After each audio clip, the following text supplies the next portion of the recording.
नमस्कार, देश दुनिया में आपका स्वागत है। आपके साथ मैं हूं सुधा शर्मा। तो आइए खबरों की शुरुआत करते हैं। खबरों में सबसे पहले बात करते हैं चीन की। आपको बता दें कि चीन के वुहान में कोरोना वायरस संक्रमित मरीजों की संख्या रविवार को 0 हो गई है। आपको ये भी बता दें कि चीन का वुहान वही शहर है जहां से कोरोना वायरस का जन्म हुआ था। यहाँ 76 दिनों का लॉकडाउन किया गया था, जो 8 अप्रैल को खत्म हो चुका है। चीनी स्वास्थ्य आयोग के प्रवक्ता ने कहा है कि वुहान में चिकित्सा कर्मियों की मेहनत की वजह से ये संभव हो पाया है। वुहान में कोरोना वायरस का आखिरी मरीज शुक्रवार को ठीक हो चुका है। आपको बता दें कि चीन का वुहान शहर हुबेई राज्य की राजधानी है। इसी बीच हुबेई प्रांत के स्वास्थ्य आयोग ने कहा है कि शनिवार को कोरोना वायरस की वजह से ना तो यहां कोई मौत हुई है और ना ही कोई भी नया मामला सामने आया है।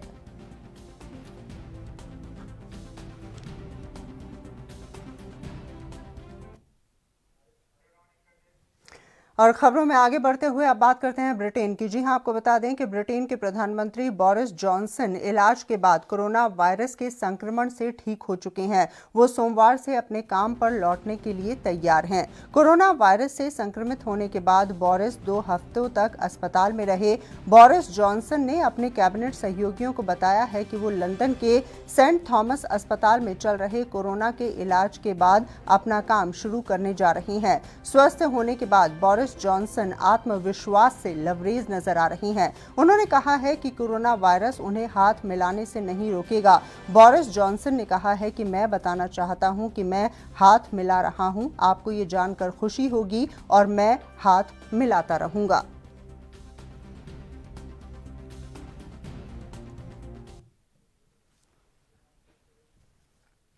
और वहीं दुनिया भर में कोरोना वायरस से मरने वालों की संख्या 2 लाख से ज्यादा हो चुकी है। इनमें से 1/4 लोगों की मौत सिर्फ अमेरिका में हुई है। इतना ही नहीं, संक्रमण के 1/3 से अधिक मामले भी अमेरिका से ही हैं। अमेरिका में पिछले 24 घंटों में 2494 लोगों की मौत हो चुकी है। जॉन्स विश्वविद्यालय के अनुसार दुनिया भर में कोरोना की वजह से 2 लाख से ज्यादा मौतें हो चुकी हैं, जबकि पूरे विश्व में कुल 28 लाख से ज्यादा कोरोना पॉजिटिव मामले सामने आ चुके हैं। सिर्फ अमेरिका में अब तक 9,33,933 कोरोना पॉजिटिव मामले मिले हैं और ब्रिटेन में 1,50,000 के करीब पॉजिटिव मामले सामने आ चुके हैं।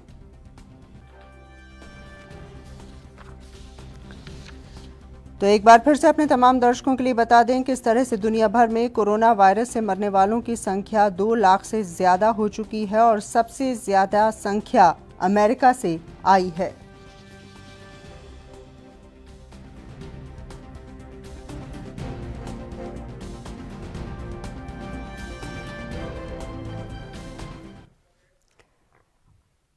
और आइए खबरों में आगे बढ़ जाते हैं। आपको बता दें, केंद्रीय मंत्री प्रकाश जावड़ेकर ने प्रधानमंत्री की मन की बात में चुने गए विषयों पर बातचीत की है। क्या कुछ कहा उन्होंने, आप भी सुनिए।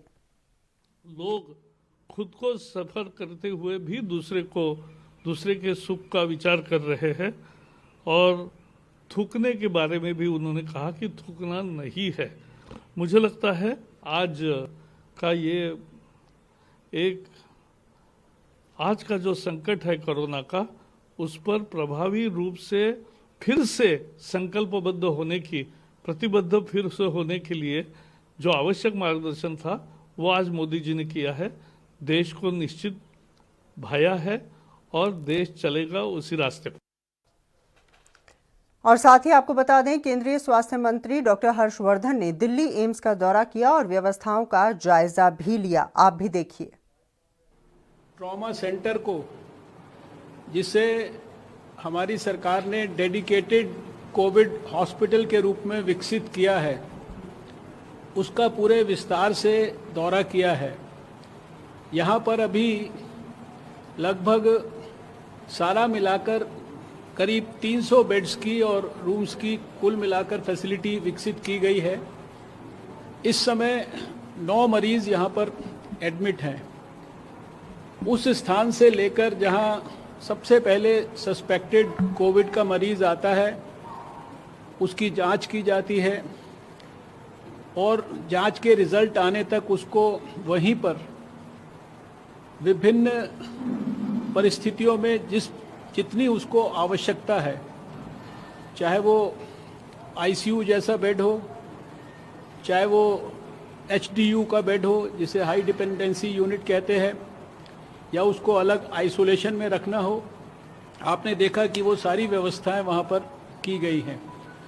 पॉजिटिव आने पर उसको एक्सक्लूसिव जो कोविड का बेड है उसमें रखा जाता है। नेगेटिव आता है तो भी अगर उसको रेस्पिरेटरी सिम्टम्स इत्यादि हैं, जैसे सारी के मरीज़ होते हैं, ILI वगैरह हैं, इस तरह के मरीजों को फिर हमारे मेन एम्स के अंदर रिस्पेक्टिव डिपार्टमेंट्स के अंदर भेजा। और साथ ही आपको बता दें कि राजधानी दिल्ली में कांग्रेस के नेता मनीष तिवारी ने प्रेस कॉन्फ्रेंस ली और लॉकडाउन को लेकर उन्होंने तमाम तरह की टिप्पणियां की हैं। क्या कुछ कहा उन्होंने, आप भी सुनिए। Because a lockdown has only two purposes.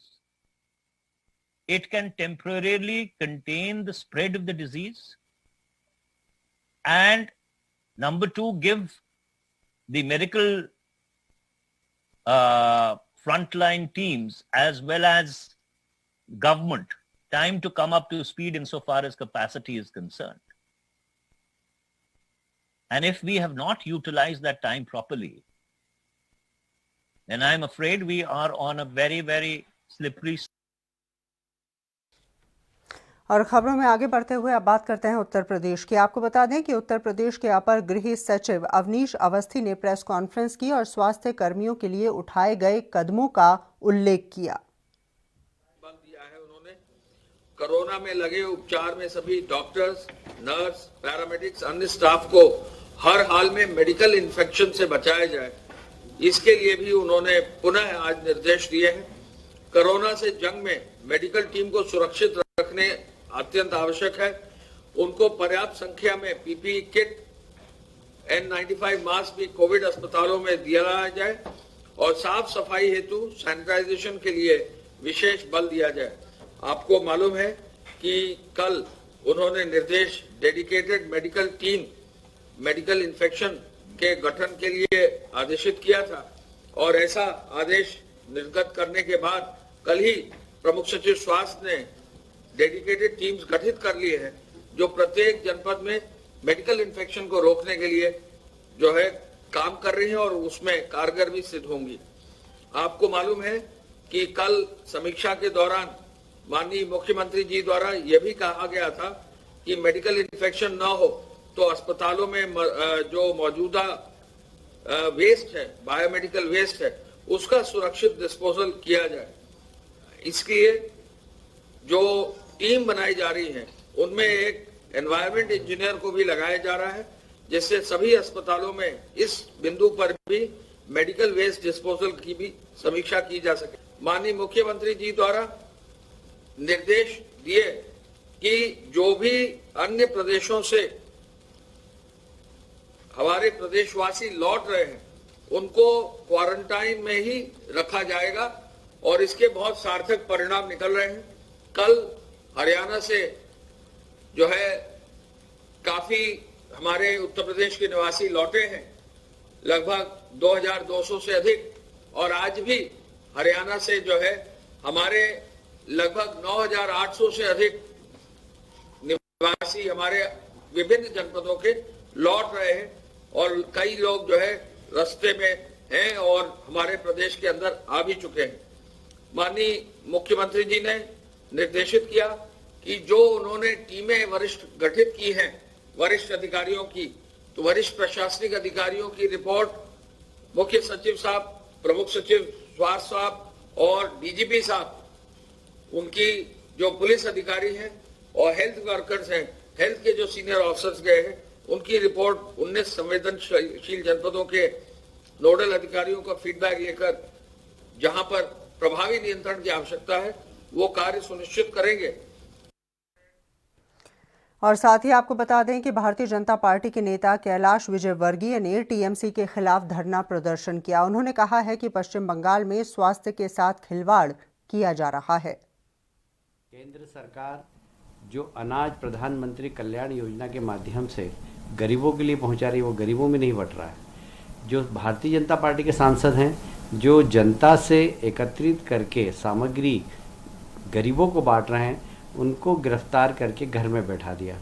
Bharatiya Janata party के कार्यकर्ताओं को तो बाहर नहीं निकलने दे रही है, पर केंद्र सरकार ने जो डॉक्टरों के लिए पीपी किट दी है, उस किट को पहनकर टीएमसी के सांसद, टीएमसी के विधायक वहाँ पर राजनीति कर रहे हैं। न सिर्फ राजनीति कर रहे हैं, जो केंद्र ने अनाज भेजा है उसको बेचने का काम कर रहे हैं। प्रधानमंत्री जी ने 5 किलो प्रति व्यक्ति के हिसाब से चावल भेजे हैं बंगाल में। यदि एक घर में 5 लोग हो तो 25 किलो अनाज देना है, पर 5 किलो भी टीएमसी के कार्यकर्ता उनके घर में अनाज नहीं दे रहे हैं। पूरे पीडीएफ सिस्टम कोलैप्स हो गया है। टीएमसी के कार्यकर्ताओं के घर से अनाज बट रहा है। जो मरीज अस्पताल जा रहे हैं उनका इलाज नहीं हो रहा है। यदि उनकी डेथ हो जाती है तो उनको चुपचाप जला दिया जाता है, उनको दफना दिया जाता है, उनके परिवार को नहीं बताया जाता है। हमने वो सारे वीडियोस, वो सारे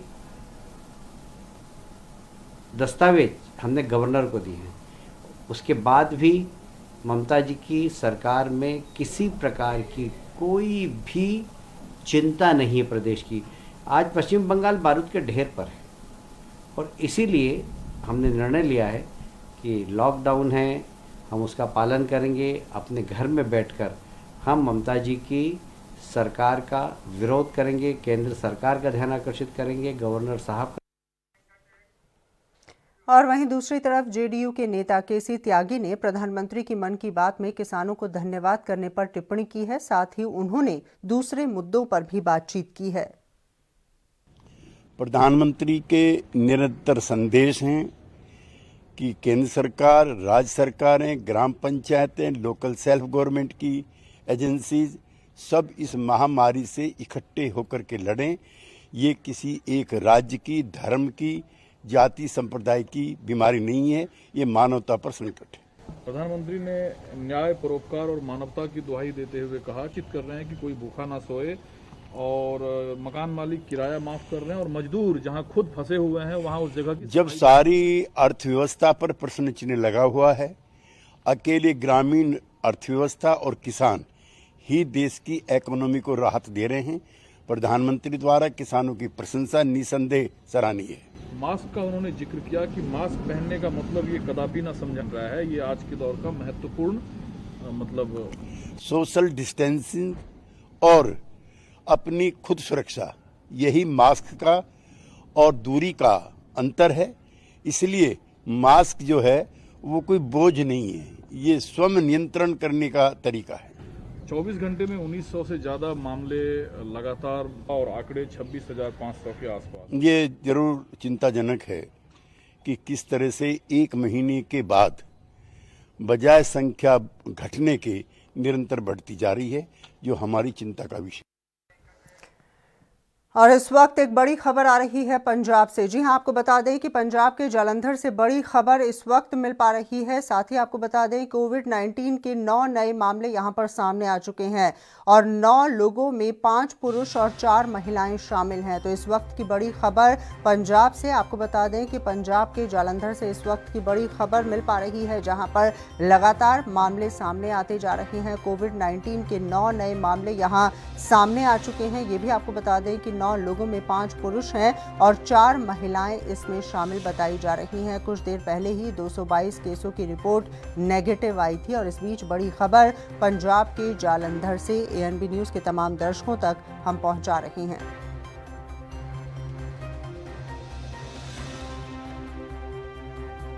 तो एएनबी न्यूज़ के माध्यम से इस वक्त की बड़ी खबर हम आप तक पहुंचा रहे हैं। किस तरह से यहां जालंधर में लगातार नए मामले सामने आते हुए नजर आ रहे हैं। कोविड-19 के 9 नए मामले सामने आ चुके हैं। और चलिए इसी मुद्दे पर बातचीत करते हैं। फोन लाइन पर मौजूद हैं हमारे संवाददाता परमजीत। परमजीत, क्या अपडेट आपके पास?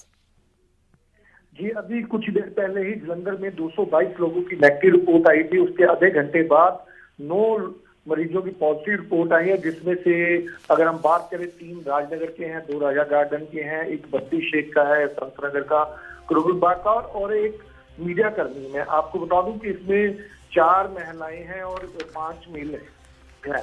इसके अलावा अगर हम बात करें तो अब तक जो जलंधर की कुल जो 78 मरीज हो चुके हैं। जी चलिए, बहुत बहुत शुक्रिया हमसे बातचीत करने के लिए परमजीत। तो इस वक्त की बड़ी खबर ANB न्यूज़ के माध्यम से हम आप तक पहुंचा रहे हैं। किस तरह से पंजाब के जालंधर से बड़ी खबर आई है। 9 नए मामले कोरोना के यहां पर सामने आ चुके हैं। 9 लोगों में 5 पुरुष हैं, 4 महिलाएं शामिल हैं और कुछ देर पहले ही 222 केसों की रिपोर्ट नेगेटिव आई थी। और खबरों में आगे बढ़ते हुए अब बात करते हैं हरियाणा की। जी हां, आपको बता दें कि हरियाणा के स्वास्थ्य और गृह मंत्री अनिल विज ने बयान दिया है। उन्होंने कहा है कि दिल्ली से सटे बॉर्डर के इलाकों को आने वाले दिनों में पूरी तरह से सील कर दिया जाएगा, क्योंकि बॉर्डर के इलाकों में दिल्ली की वजह से कोरोना फैल रहा है। आए दिन बड़ी संख्या में लोग दिल्ली से हरियाणा में अप डाउन कर रहे हैं। उन्होंने दिल्ली के मुख्यमंत्री केजरीवाल को कहा है कि वे अपने यहाँ काम करने वाले कर्मचारियों के रहने की व्यवस्था वहीं पर करें। विज ने कहा है कि हरियाणा के बॉर्डर इलाकों और शहरों में रहने वाले बहुत से लोग दिल्ली में काम करते हैं, वो हर रोज अप डाउन कर रहे हैं। उन्होंने दिल्ली से पास बनवा रखे हैं, उनकी वजह से हरियाणा में कोरोना के मामले बढ़ते जा रहे हैं। पहले हमने दिल्ली से जो तबलीगी आए उनमें से 120 कोरोना पॉजिटिव थे, उनका हमने इलाज किया। और अब बहुत सारे लोग जो दिल्ली में नौकरी करते हैं और रहते हरियाणा में हैं, वो रोजाना पास बनाकर वहां से आ रहे हैं और वो कोरोना कैरियर बने हुए हैं। हमारे सोनीपत में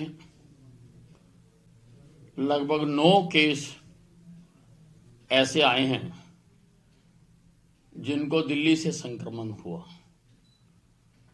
और पानीपत में ऐसे ही एक दिल्ली कर्मचारी की बहन जो सब इंस्पेक्टर है समालखा थाने में, वो संक्रमित हुई,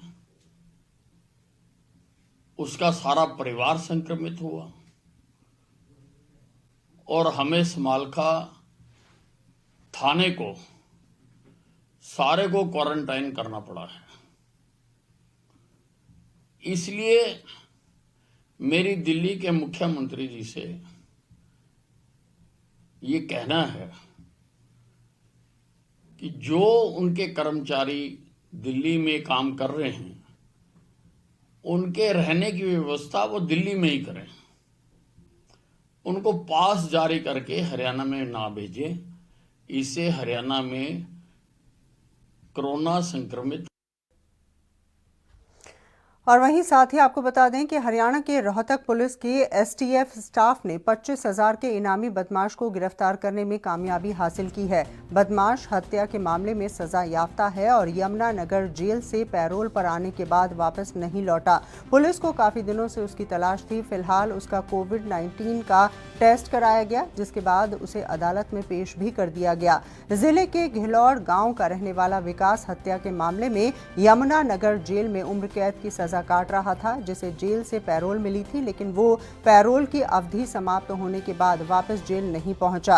इसके बाद उसे भगौड़ा करार कर दिया गया। उसके ऊपर इनाम भी घोषित था। ये रोहतक STF को एक बड़ी कामयाबी मिल गई। एक अतिवांछित अपराधी था जिस पर 25,000 रुपये का इनाम था रोहतक पुलिस की तरफ से। ये हरियाणा SGCP जो एक्ट था, Haryana good conduct prisoners act के, उसके अंदर एक वांछित अपराधी था जिसने एक पैरोल जंप करा था। 302 के मुकदमे में उम्र कैद की सजा काट रहा था।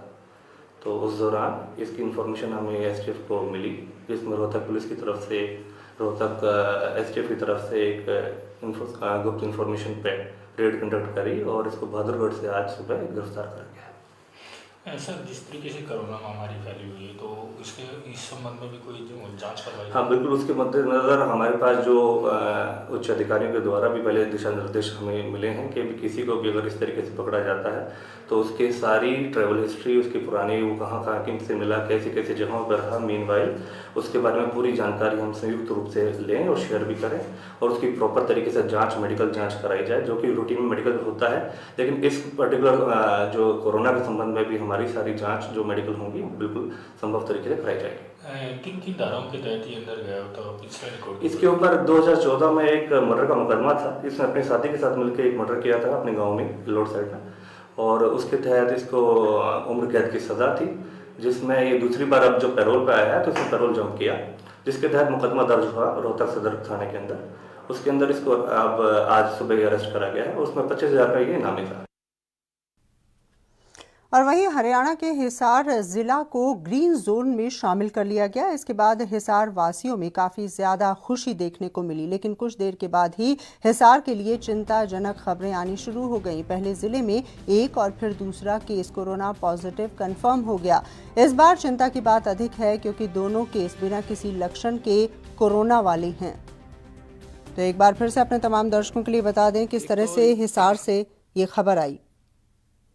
ट्रांसपोर्ट में काम करता था, वो ट्रांसपोर्ट के थ्रू ही यहाँ हिसार में पहुँचा है, और पहले जिंदल चौक पे वो रुका है, उसके बाद वो किसी के साथ बैठ के सब्जी मंडी में गया, फिर उसकी मौसी रहती है यहाँ कुमारा मोहल्ला में, वहाँ गया, वहाँ रात को रुका है। उसने 10-11 आदमी कॉन्टेक्ट में आया वो, और उसके बाद वो फिर गाँव में गया, वहाँ गाँव के सरपंच ने हमें इन्फॉर्म किया, फिर उसकी हमने सैंपल लिए, 2 बार उसके सैंपल लिए और दोनों बार उसका सस्पिशियस था, तो फिर सेकंड टाइम उसका सैंपल पॉजिटिव आ गया क्लियर, और फिर उसको हमने उठा के और आइसोलेट में डाल दिया, वहाँ अग्रवा मेडिकल में उसका इलाज चल रहा है। दूसरा मामला डीसी कॉलोनी में आया, जो मृतक जो डीसी कॉलोनी के थे उनके ही ब्रदर बताए जा रहे हैं, तो क्या जी कहाँ से उनको मतलब वायरस ये क्या संपर्क में आया, क्योंकि जो मृतक थे उनको नेगेटिव रिपोर्ट उनकी आई थी, तो उसके बावजूद कैसे ये सैंपल? मृतक की पहली रिपोर्ट नेगेटिव थी, उसके बाद फिर जो रिपोर्ट आई थी जो गुड़गांव जाने के बाद वो पॉजिटिव आई थी, तो उसके हमें तो यही लगता है भी इनको कांटेक्ट में होगा कहीं ना कहीं,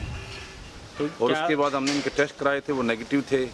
अब 14 दिन के बाद हमारा जो क्वारंटाइन पीरियड ख़त्म होने के बाद हमने संस्कार के बाद इनके सभी रिश्तेदारों ने कांटेक्ट करवाए हैं, तो उसमें फिर ये पॉजिटिव आ गया। इस वजह से हमने इनको अब अग्रवाल शिफ्ट कर दिया है, वहाँ इनका ट्रीटमेंट चल रहा है, और बाकी जो घर वाले हैं उनको सबको क्वारंटाइन कर देंगे। तो बताया जा रहा है डॉक्टर साहब कि एसिम्टोमेटिक जो है केसेस दोनों जो है एसिम्टोमेटिक है, दोनों एसिम्टोमेटिक है, इनमें कोई लक्षण नहीं है, लेकिन अब हमारी जो सेंट्रल हेल्थ टीम है उसका ये कहना है कि 69% जो केस हैं वो एसिम्टोमेटिक ही आ रहे हैं। और साथ ही आपको बता दें कि लगातार बेमौसम की बरसात हो रही है, जो काफ़ी परेशानी का सबब बनती हुई नजर आ रही है। बीते 24 घंटों में कई राज्यों में बरसात देखने को मिली है। आगे का अनुमान है कि अभी ये समस्या बनी रहेगी। बेमौसम हुई इस बरसात से गेहूं की फसलों को काफ़ी नुकसान हो रहा है। वहीं हरियाणा के अंबाला अनाज मंडी में खुले में पड़ी गेहूं की बोरियां बरसात की वजह से भीग गई हैं। काफ़ी हद तक बोरियां ढकी हुई थी जो बच गई, लेकिन किसानों को इससे काफ़ी नुकसान का सामना करना पड़ा। मार्केट कमेटी का कहना है कि लेबर की कमी की वजह से यहां पर उठान नहीं हो पाया। गर्मी के मौसम में जहां बरसात सभी के लिए राहत लेकर आई है, वहीं किसानों के लिए परेशानी पैदा कर रही है। अंबाला में हुई बरसात ने किसानों को मंडी में पड़ी फसल को भिगा दिया है।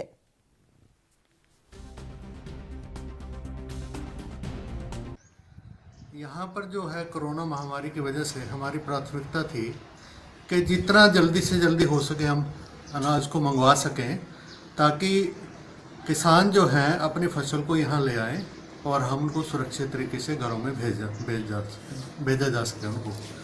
लेकिन क्या हुआ कि जो फसल थी आ गई है मंडी में, आगे जो उठान करने के लिए लेबर उतनी मात्रा में उपलब्ध नहीं है, जिसकी वजह से मंडी में काफ़ी मात्रा में गेहूँ पड़ी हुई है। तो आढ़तियों के जिनके पास ऑलमोस्ट सभी के पास अवेलेबल हैं तरपालें, तो लेकिन ये मात्रा जो थी इसकी गेहूं की ज़्यादा थी, इसलिए उसको फुल्ली कवर नहीं कर पाए। सर ओपन में तो होती ही है। नॉर्मली क्या होता है कि जैसे मान लो उसको प्रिक्योरमेंट हो जाती है, उसके बाद उठान किया जाता है हैफेड एजेंसी द्वारा।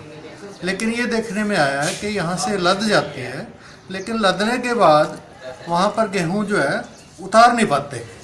और स्पेशली वो जो है हमने जो पता लगा है, ये जो ना लेबर की वजह से हो रहा है कि यहाँ पर परचेज तो हमने कर लिया है प्रिक्योरमेंट एजेंसी ने, लेकिन ये उठान नहीं हो पाया, जिसकी वजह से यहाँ पर ओपन में ये पड़ी हुई है। अब इसके क्या इसकी रिफिलिंग की जाएगी ऐसे? इसके लिए ऐसा है कि जो भी अगर मान लो सूखी जैसे भीग चुकी है, इसको सुखा देंगे, और इसको सुखाने के बाद ही जब एजेंसी इसको लेती है उसके बाद भी इसका मॉइस्चर चेक करती है। लेकिन 40% तो 50% ਦੇ ਵਿੱਚ ਹਲੇ ਖੇਤ ਵਿੱਚ ਹੀ ਫਸਲ ਖੜੀ ਹੈ। ਤੇ ਬਰਸਾਤ ਦਾ ਤੇ ਲਗਭਗ ਆਪਾਂ ਜਾਣਦੇ ਹੀ ਆ ਕਿ ਬਰਸਾਤ ਇਹਨਾਂ ਦਿਨਾਂ 'ਚ ਤਾਂ ਵੈਸੇ ਹੀ ਨੁਕਸਾਨ ਕਰਦੀ ਹੈ ਔਰ ਹੁਣ ਤਾਂ ਬਹੁਤ ਜ਼ਿਆਦਾ ਬਰਸਾਤ ਹੋਈ ਹੈ, ਇਹਦੇ ਕਰਕੇ ਨੁਕਸਾਨ ਤਾਂ ਬਹੁਤ ਜ਼ਿਆਦਾ ਹੈ। ਜਿਹੜੀ ਖੇਤ 'ਚ ਫਸਲ ਖੜੀ ਹੈ ਮੇ ਵੀ ਅਗਰ ਉਹ ਜਲਦੀ ਬੱਦਲ ਔਰ ਬਰਸਾਤ ਨਹੀਂ ਹਟਦੀ ਤਾਂ ਉਹ ਖੇਤ 'ਚ ਖਰਾਬ ਹੋਣ ਦੇ ਪੂਰੇ ਚਾਂਸ ਨੇ। ਕੁਝ ਇਸ ਵਾਰੀ ਇਹ ਕਰੋਨਾ ਦੀ ਵਜ੍ਹਾ ਕਰਕੇ ਜਿਹੜਾ ਕੋਈ ਮੰਡੀਕਰਨ ਸਹੀ ਨਹੀਂ ਹੋਇਆ, ਉਹਦੇ ਵਜ੍ਹਾ ਕਰਕੇ ਸਾਨੂੰ ਪਰਚੀਆਂ ਡਿਲੇ, ਸਾਨੂੰ ਡੰਪ ਕਰਨ ਦੀ ਪ੍ਰੋਬਲਮ, ਮੌਕੇ 'ਤੇ ਸਾਨੂੰ ਕਨਵੈਂਸ ਨਹੀਂ ਮਿਲੀ, ਜਿਸ ਦੀ ਵਜ੍ਹਾ ਕਰਕੇ ਸਾਨੂੰ ਇਹ ਸਾਰਾ ਡੰਪ ਕਰਨਾ ਪਿਆ। ਕੁਝ ਡੰਪ ਕਰਨ ਦੇ ਵਿੱਚ ਵੀ ਬਾਛੜ ਆਈ, ਬਰਸਾਤ ਆਈ, ਉੱਪਰ ਆਈ, ਪਾਣੀ ਆਈ, ਕਣਕ ਸਾਡੀ ਗਿੱਲੀ, ਡੰਪ ਵਾਲੀ ਵੀ ਗਿੱਲੀ ਹੋ ਰਹੀ ਹੈ। ਜਿਹੜੀ ਖੇਤ 'ਚ ਹੈ ਉਹ ਤਾਂ ਬਹੁਤ ਨੁਕਸਾਨ 'ਚ ਹੈ ਔਰ ਇਹ ਬਰਸਾਤ ਦੀ ਵਜ੍ਹਾ ਕਰਕੇ ਸਾਨੂੰ ਬਹੁਤ ਨੁਕਸਾਨ ਉਠਾਉਣਾ ਪੈ ਰਿਹਾ ਔਰ ਇਸ ਟਾਈਮ ਅਸੀਂ ਇਹੀ ਰੱਬ ਤੋਂ ਦੁਆ ਕਰਦੇ ਹਾਂ ਕਿ ਮਹਾਰਾਜ ਕਿਸੇ ਤਰੀਕੇ ਸਾਨੂੰ ਬਚਾ। ਕੁਝ ਸਾਨੂੰ ਕਰੋਨਾ ਦੀ ਮਾਰ ਤੋਂ ਡਰੇ ਹੋਏ ਆ, ਕੁਝ ਸਾਨੂੰ ਆਪਣੀ ਫਸਲ ਦਾ ਹੀ ਨਹੀਂ ਸਿਸਟਮ ਪਤਾ ਲੱਗ ਰਿਹਾ ਕਿ ਇਸ ਵਾਰੀ ਸਾਡੇ ਨਾਲ ਕੀ ਬਣਨ ਜਾ ਰਿਹਾ। ਬਰਸਾਤ ਨੇ ਬਹੁਤ ਨੁਕਸਾਨ ਕੀਤਾ। ਬਰਸਾਤ ਜਿਹੜੀ ਸਵੇਰ ਦੀ ਇੰਨੀ ਤੇਜ਼ ਹੋਈ ਹੈ, ਜਿਹੜੀ ਕੋਈ ਖੇਤ ਦੇ 40% फसल खड़ी है वो एकदम नीचे गिर चुकी। तो आपने देखा किस तरह से किसानों को काफ़ी परेशानियों का सामना करना पड़ रहा है और सरकार को इस बारे में विचार करने की आवश्यकता है। और चलिए इसी के साथ फिलहाल के लिए देश दुनिया में बस इतना ही। मुझे दीजिए इजाज़त। नमस्कार।